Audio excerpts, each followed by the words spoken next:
Je suis entièrement d'accord. Je trouve ça pas glorieux quand même pour un ministre de la Justice d'être à ce niveau de débat. Et j'ai envie de dire, mais quelle idée a eu la LREM d'envoyer leur ministre qui a un boulot énorme en ce moment. La réponse pénale n'est pas souvent à la hauteur de beaucoup de choses.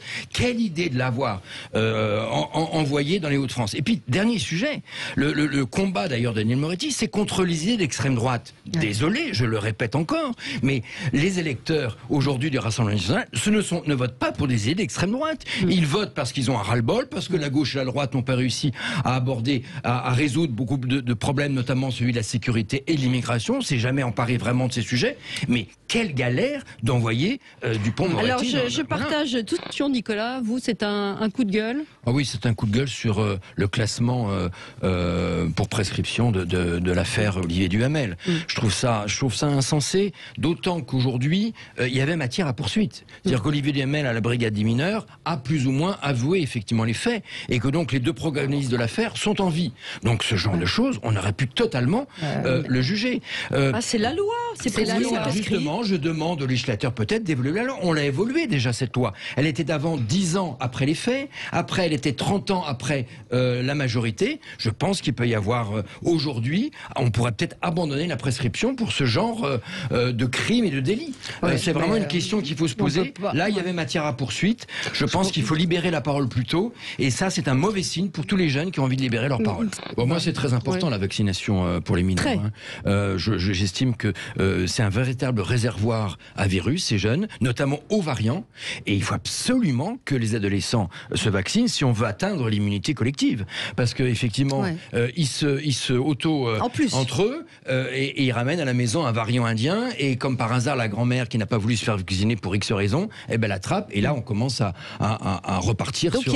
Il faut le faire vis-à-vis de certains pays où le racisme est important, où l'homophobie est importante dans le foot. Il faut le faire symboliquement. Moi qui suis contre les symboles, je trouve que ce symbole-là, vis-à-vis des jeunes de banlieue, je trouve qu'il est quand même fort. Alors moi, il faut bien sûr, un symbole doit être toujours accompagné, entre guillemets, de mesures.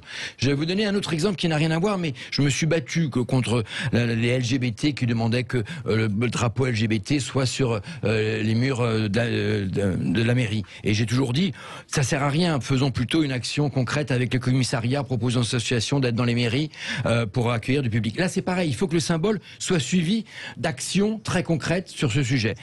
Mais vous savez ce que ça veut dire, mansuétude? C'est disposition à pardonner généreusement. J'ai envie de dire à Gérard Darmanin, merci, monsieur le ministre de l'Intérieur, de nous accorder que ces 2-3 heures pour rentrer chez nous après les matchs de foot. Non, moi je trouve aujourd'hui, on va peut-être rentrer dans le cœur du débat, c'est qu'il y aura après 15 mois de va-et-vient réglementaire, après 15 mois de privatisation de nos libertés individuelles, après aujourd'hui il y a 30 millions de primo-vaccinés, il y a à peu près 16 millions qui ont eu leur deuxième dose. Je pense que ce couvre-feu ne sert strictement plus à rien.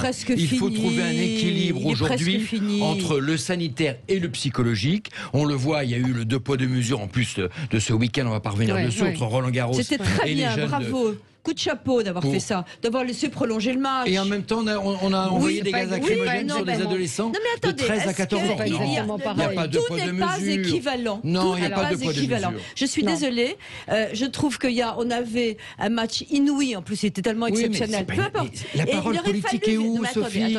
La parole politique, quel message on donne aux jeunes? C'est venu. Non, Sophie. J'ai fini de haut. Les jeunes ont été très contents qu'on puisse voir la fin du match.